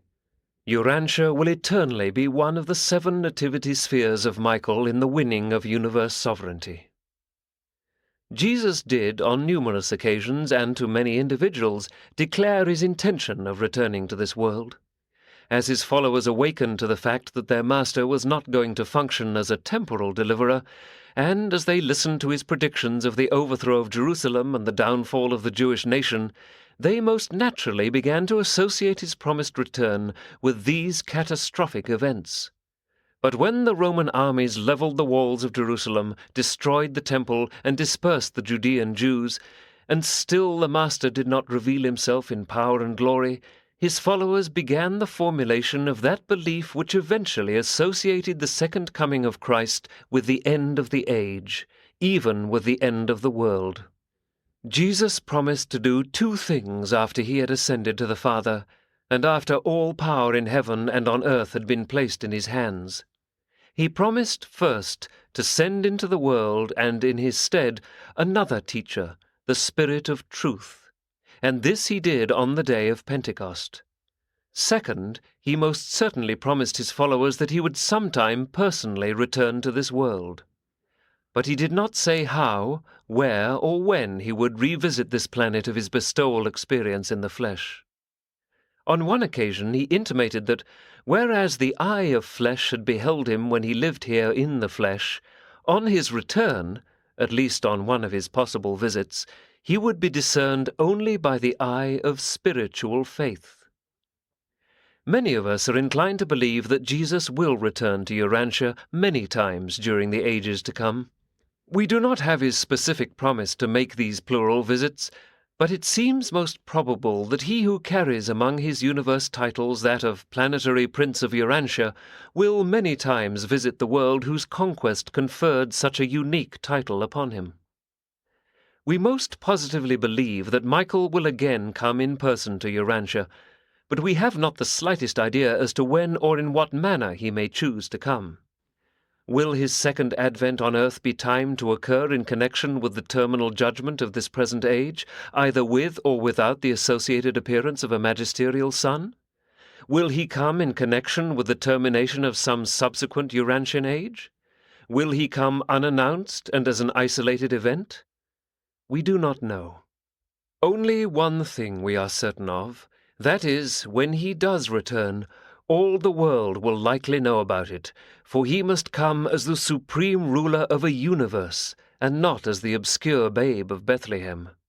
But if every eye is to behold him, and if only spiritual eyes are to discern his presence, then must his advent be long deferred. You would do well, therefore, to disassociate the Master's personal return to earth from any and all set events or settled epochs. We are sure of only one thing. He has promised to come back.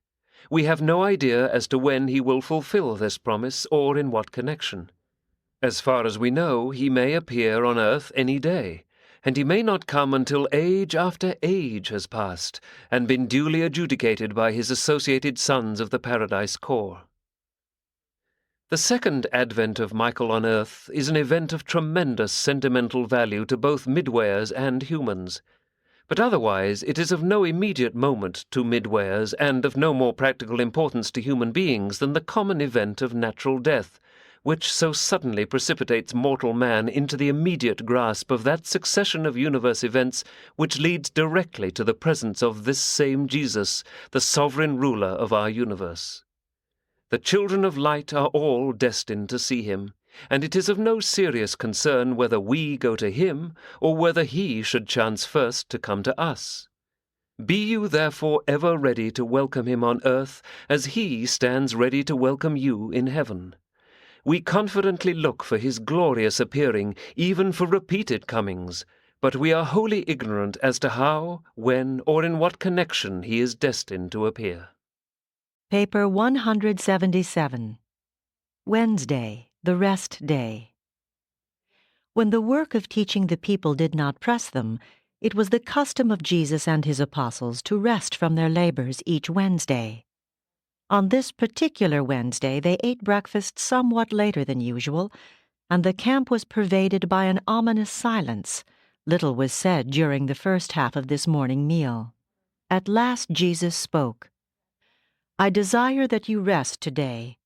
Take time to think over all that has happened since we came to Jerusalem, and meditate on what is just ahead, of which I have plainly told you. Make sure that the truth abides in your lives, and that you daily grow in grace." After breakfast, the Master informed Andrew that he intended to be absent for the day, and suggested that the apostles be permitted to spend the time in accordance with their own choosing, except that under no circumstances should they go within the gates of Jerusalem. When Jesus made ready to go into the hills alone, David Zebedee accosted him, saying, "You well know, Master, that the Pharisees and rulers seek to destroy you, and yet you make ready to go alone into the hills. To do this is folly. I will therefore send 3 men with you well prepared to see that no harm befalls you." Jesus looked over the 3 well-armed and stalwart Galileans and said to David, "You mean well, but you err in that you fail to understand that the Son of Man needs no one to defend him. No man will lay hands on me until that hour when I am ready to lay down my life in conformity to my Father's will. These men may not accompany me. I desire to go alone, that I may commune with the Father." Upon hearing these words, David and his armed guards withdrew. But as Jesus started off alone, John Mark came forward with a small basket containing food and water, and suggested that, if he intended to be away all day, he might find himself hungry. The Master smiled on John and reached down to take the basket. 1.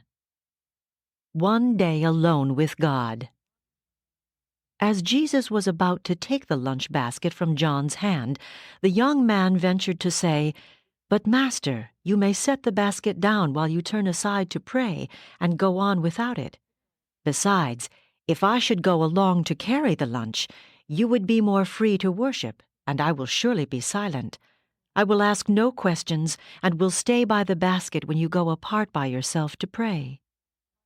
While making this speech, the temerity of which astonished some of the nearby listeners, John had made bold to hold on to the basket. There they stood, both John and Jesus holding the basket. Presently the Master let go, and looking down on the lad, said, "Since with all your heart you crave to go with me, it shall not be denied you. We will go off by ourselves and have a good visit. You may ask me any question that arises in your heart, and we will comfort and console each other. You may start out carrying the lunch, and when you grow weary, I will help you. Follow on with me." Jesus did not return to the camp that evening until after sunset. The Master spent this last day of quiet on earth, visiting with this truth-hungry youth and talking with his paradise Father. This event has become known on high as the day which a young man spent with God in the hills. Forever this occasion exemplifies the willingness of the Creator to fellowship the creature. Even a youth, if the desire of the heart is really supreme, can command the attention and enjoy the loving companionship of the God of the universe, actually experience the unforgettable ecstasy of being alone with God in the hills, and for a whole day. And such was the unique experience of John Mark on this Wednesday in the hills of Judea. Jesus visited much with John, talking freely about the affairs of this world and the next. John told Jesus how much he regretted that he had not been old enough to be one of the apostles, and expressed his great appreciation that he had been permitted to follow on with them since their first preaching at the Jordan ford near Jericho, except for the trip to Phoenicia. Jesus warned the lad not to become discouraged by impending events, and assured him he would live to become a mighty messenger of the kingdom.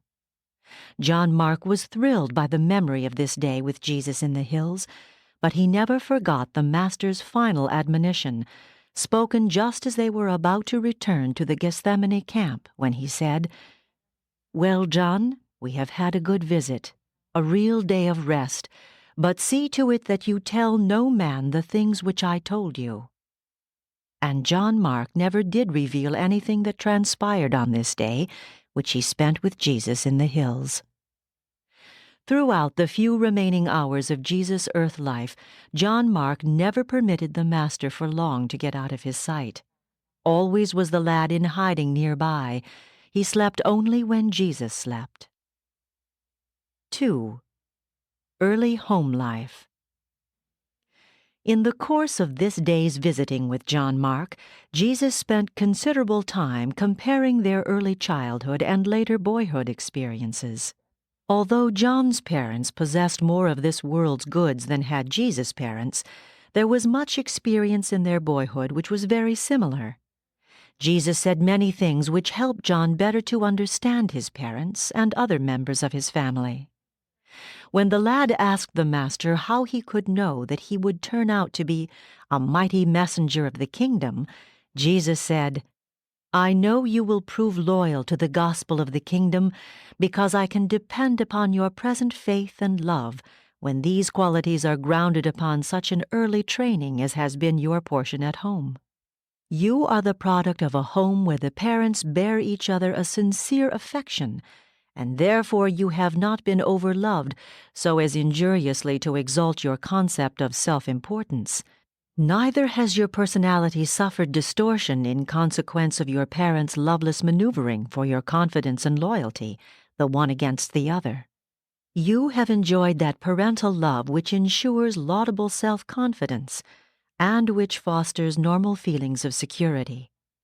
But you have also been fortunate in that your parents possessed wisdom as well as love, and it was wisdom which led them to withhold most forms of indulgence and many luxuries which wealth can buy, while they sent you to the synagogue school along with your neighborhood playfellows, and they also encouraged you to learn how to live in this world by permitting you to have original experience.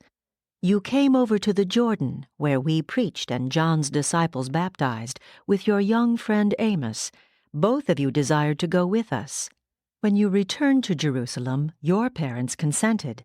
Amos's parents refused. They loved their son so much that they denied him the blessed experience which you have had, even such as you this day enjoy. By running away from home, Amos could have joined us, but in so doing he would have wounded love and sacrificed loyalty. Even if such a course had been wise, it would have been a terrible price to pay for experience, independence, and liberty. Wise parents such as yours see to it that their children do not have to wound love or stifle loyalty in order to develop independence and enjoy invigorating liberty when they have grown up to your age. Love, John, is the supreme reality of the universe when bestowed by all-wise beings, but it is a dangerous and oftentimes semi-selfish trait as it is manifested in the experience of mortal parents. When you get married and have children of your own to rear, make sure that your love is admonished by wisdom and guided by intelligence. Your young friend Amos believes this gospel of the kingdom just as much as you, but I cannot fully depend upon him. I am not certain about what he will do in the years to come. His early home life was not such as would produce a wholly dependable person. Amos is too much like one of the apostles who failed to enjoy a normal, loving, and wise home training. Your whole afterlife will be more happy and dependable because you spent your first 8 years in a normal and well-regulated home. You possess a strong and well-knit character because you grew up in a home where love prevailed and wisdom reigned.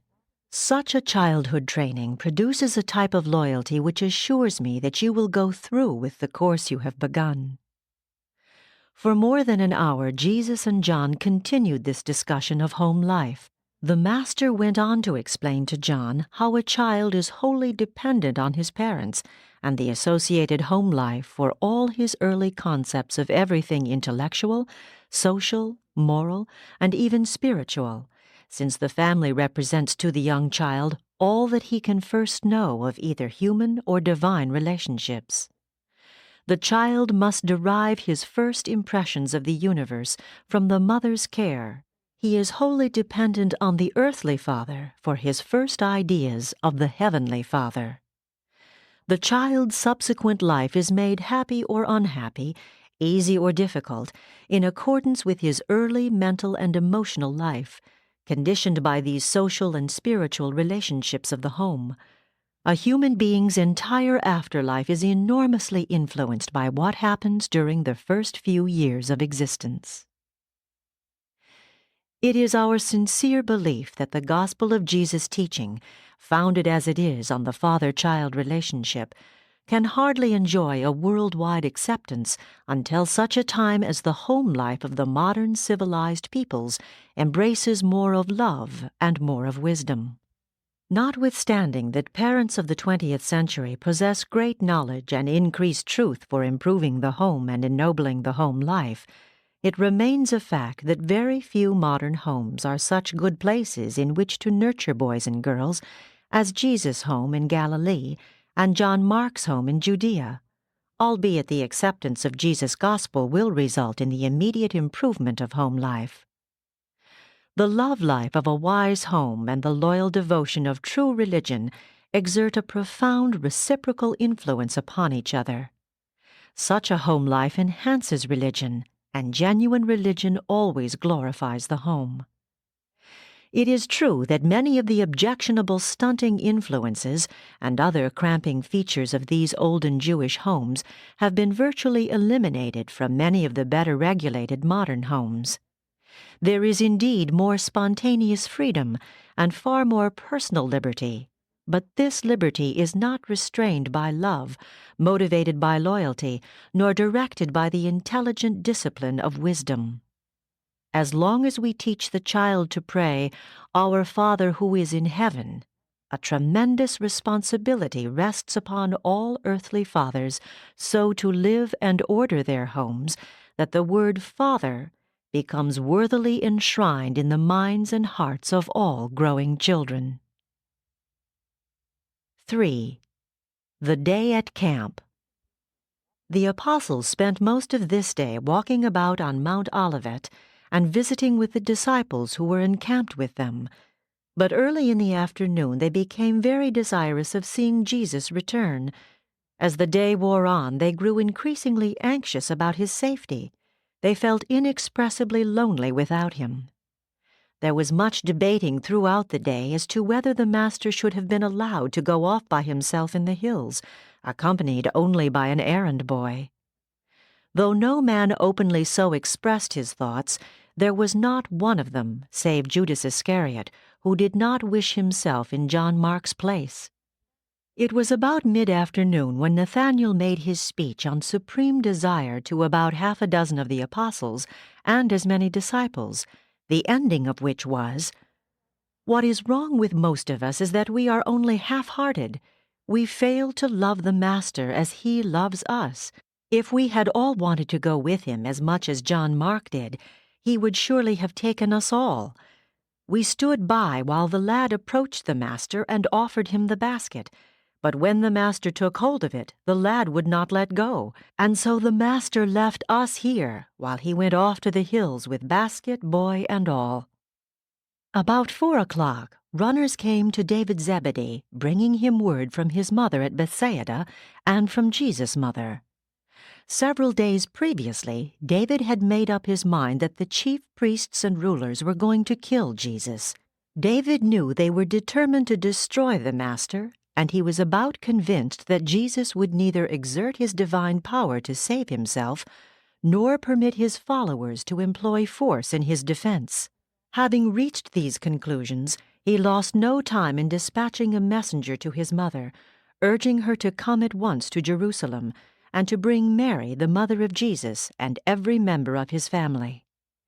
David's mother did as her son requested, and now the runners came back to David bringing the word that his mother and Jesus' entire family were on the way to Jerusalem and should arrive sometime late on the following day or very early the next morning. Since David did this on his own initiative, he thought it wise to keep the matter to himself. He told no one, therefore, that Jesus' family was on the way to Jerusalem. Shortly after noon, more than 20 of the Greeks who had met with Jesus and the 12 at the home of Joseph of Arimathea arrived at the camp, and Peter and John spent several hours in conference with them. These Greeks, at least some of them, were well advanced in the knowledge of the kingdom, having been instructed by Rhodan at Alexandria. That evening, after returning to the camp, Jesus visited with the Greeks, and had it not been that such a course would have greatly disturbed his apostles and many of his leading disciples, he would have ordained these 20 Greeks, even as he had the 70. While all of this was going on at the camp, in Jerusalem the chief priests and elders were amazed that Jesus did not return to address the multitudes. True, the day before, when he left the temple, he had said, "I leave your house to you, desolate." But they could not understand why he would be willing to forego the great advantage which he had built up in the friendly attitude of the crowds. While they feared he would stir up a tumult among the people, the Master's last words to the multitude had been an exhortation to conform in every reasonable manner with the authority of those who sit in Moses' seat. But it was a busy day in the city as they simultaneously prepared for the Passover and perfected their plans for destroying Jesus. Not many people came to the camp, for its establishment had been kept a well-guarded secret by all who knew that Jesus was expecting to stay there in place of going out to Bethany every night. 4. Judas and the chief priests. Shortly after Jesus and John Mark left the camp, Judas Iscariot disappeared from among his brethren, not returning until late in the afternoon. This confused and discontented apostle, notwithstanding his master's specific request to refrain from entering Jerusalem, went in haste to keep his appointment with Jesus' enemies at the home of Caiaphas the high priest. This was an informal meeting of the Sanhedrin and had been appointed for shortly after 10 o'clock that morning. This meeting was called to discuss the nature of the charges which should be lodged against Jesus and to decide upon the procedure to be employed in bringing him before the Roman authorities for the purpose of securing the necessary civil confirmation of the death sentence which they had already passed upon him. On the preceding day, Judas had disclosed to some of his relatives and to certain Sadducean friends of his father's family that he had reached the conclusion that, while Jesus was a well-meaning dreamer and idealist, he was not the expected deliverer of Israel. Judas stated that he would very much like to find some way of withdrawing gracefully from the whole movement. His friends flatteringly assured him that his withdrawal would be hailed by the Jewish rulers as a great event, and that nothing would be too good for him. They led him to believe that he would forthwith receive high honors from the Sanhedrin, and that he would at last be in a position to erase the stigma of his well-meant but unfortunate association with untaught Galileans. Judas could not quite believe that the mighty works of the Master had been wrought by the power of the Prince of Devils, but he was now fully convinced that Jesus would not exert his power in self-aggrandizement. He was at last convinced that Jesus would allow himself to be destroyed by the Jewish rulers, and he could not endure the humiliating thought of being identified with a movement of defeat. He refused to entertain the idea of apparent failure. He thoroughly understood the sturdy character of his master and the keenness of that majestic and merciful mind, yet he derived pleasure from even the partial entertainment of the suggestion of one of his relatives that Jesus, while he was a well-meaning fanatic, was probably not really sound of mind, that he had always appeared to be a strange and misunderstood person. And now, as never before, Judas found himself becoming strangely resentful that Jesus had never assigned him a position of greater honor. All along he had appreciated the honor of being the apostolic treasurer, but now he began to feel that he was not appreciated, that his abilities were unrecognized. He was suddenly overcome with indignation that Peter, James, and John should have been honored with close association with Jesus, and at this time, when he was on the way to the high priest's home, he was bent on getting even with Peter, James, and John more than he was concerned with any thought of betraying Jesus. But over and above all, just then, a new and dominating thought began to occupy the forefront of his conscious mind. He had set out to get honor for himself, and if this could be secured simultaneously with getting even with those who had contributed to the greatest disappointment of his life, all the better. He was seized with a terrible conspiracy of confusion, pride, desperation, and determination.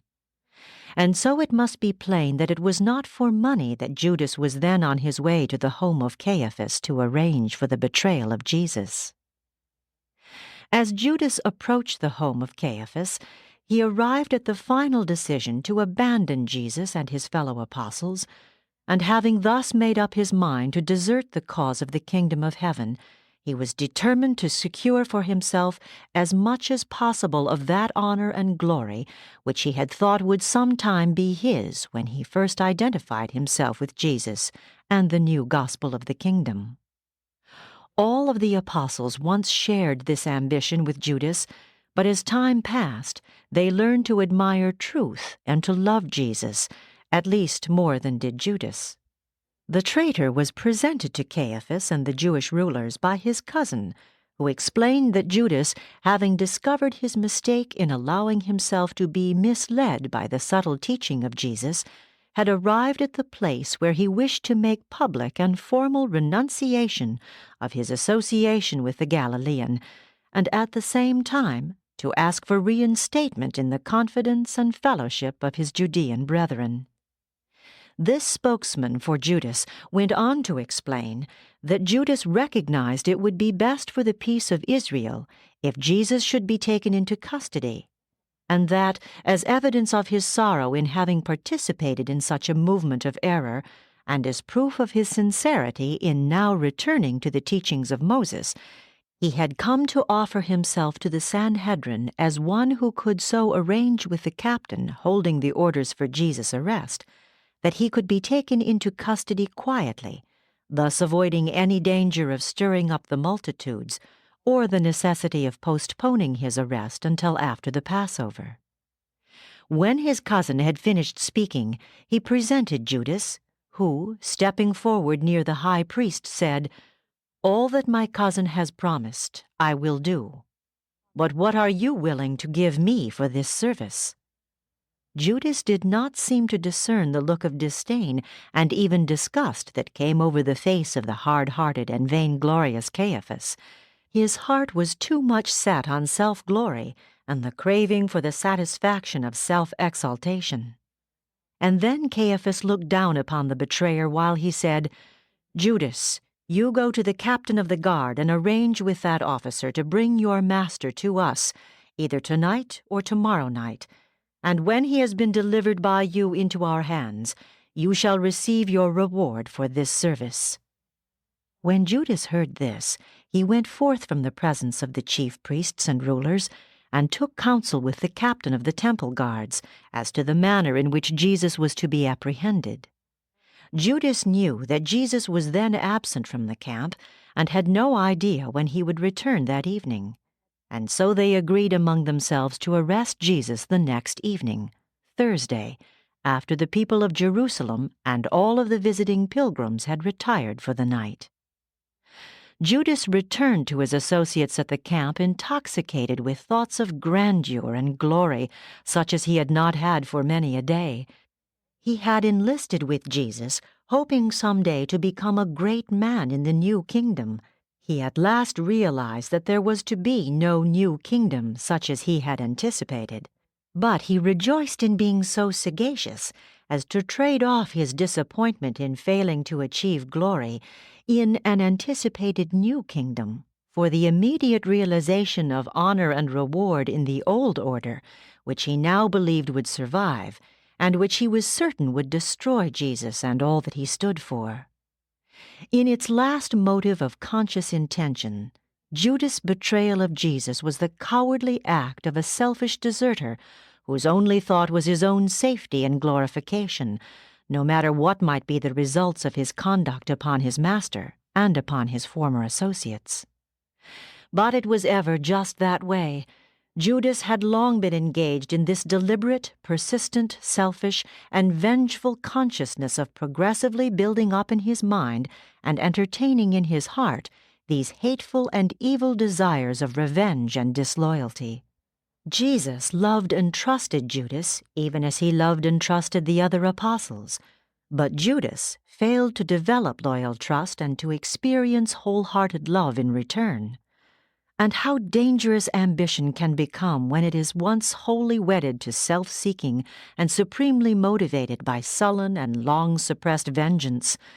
What a crushing thing is disappointment in the lives of those foolish persons who, in fastening their gaze on the shadowy and evanescent allurements of time, become blinded to the higher and more real achievements of the everlasting attainments of the eternal worlds of divine values and true spiritual realities. Judas craved worldly honor in his mind and grew to love this desire with his whole heart. The other apostles likewise craved this same worldly honor in their minds, but with their hearts they loved Jesus and were doing their best to learn to love the truths which he taught them. Judas did not realize it at this time, but he had been a subconscious critic of Jesus ever since John the Baptist was beheaded by Herod. Deep down in his heart, Judas always resented the fact that Jesus did not save John. You should not forget that Judas had been a disciple of John before he became a follower of Jesus.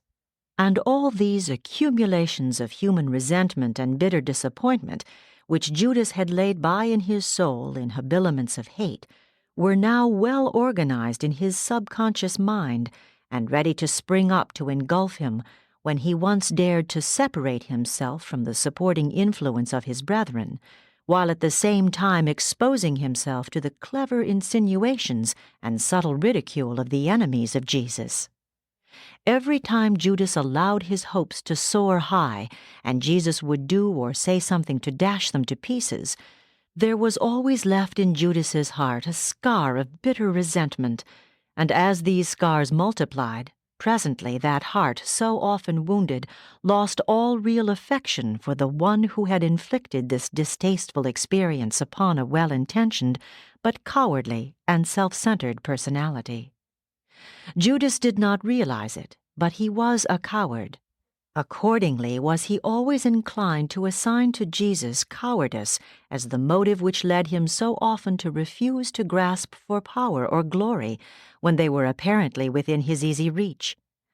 And every mortal man knows full well how love, even when once genuine, can, through disappointment, jealousy, and long-continued resentment, be eventually turned into actual hate.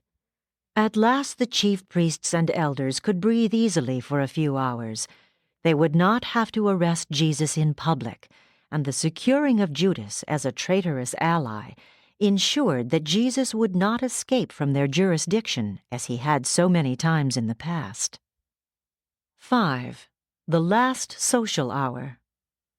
Since it was Wednesday, this evening at the camp was a social hour.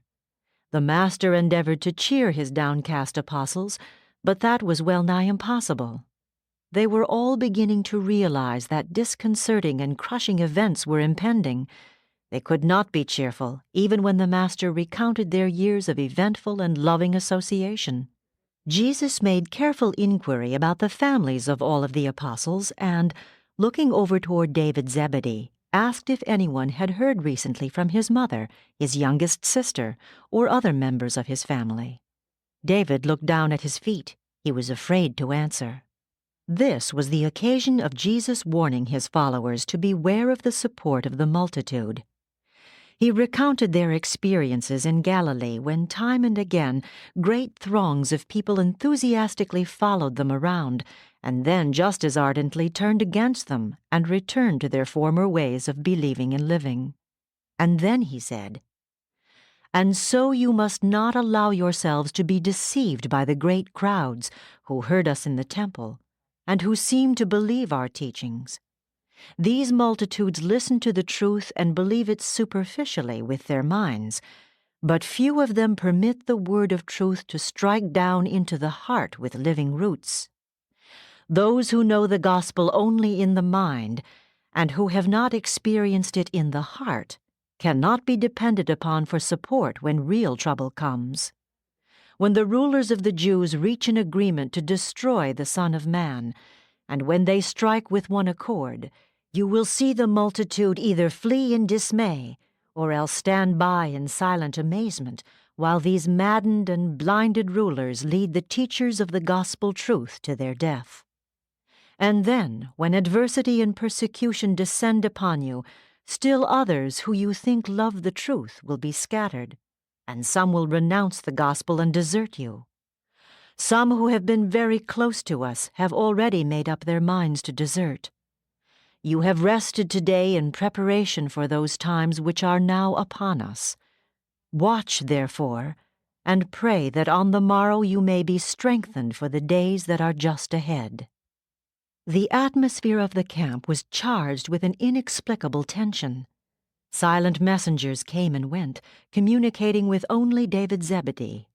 Before the evening had passed, certain ones knew that Lazarus had taken hasty flight from Bethany. John Mark was ominously silent after returning to camp, notwithstanding he had spent the whole day in the Master's company. Every effort to persuade him to talk only indicated clearly that Jesus had told him not to talk. Even the master's good cheer and his unusual sociability frightened them.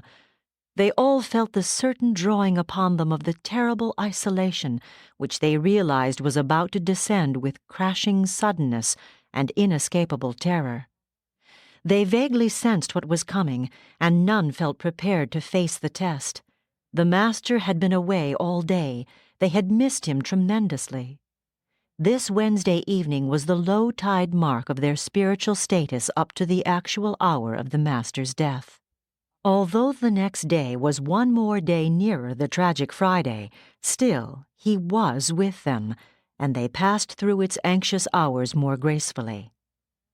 It was just before midnight when Jesus, knowing this would be the last night he would ever sleep through with his chosen family on earth, said as he dispersed them for the night, "Go to your sleep, my brethren, and peace be upon you till we rise on the morrow.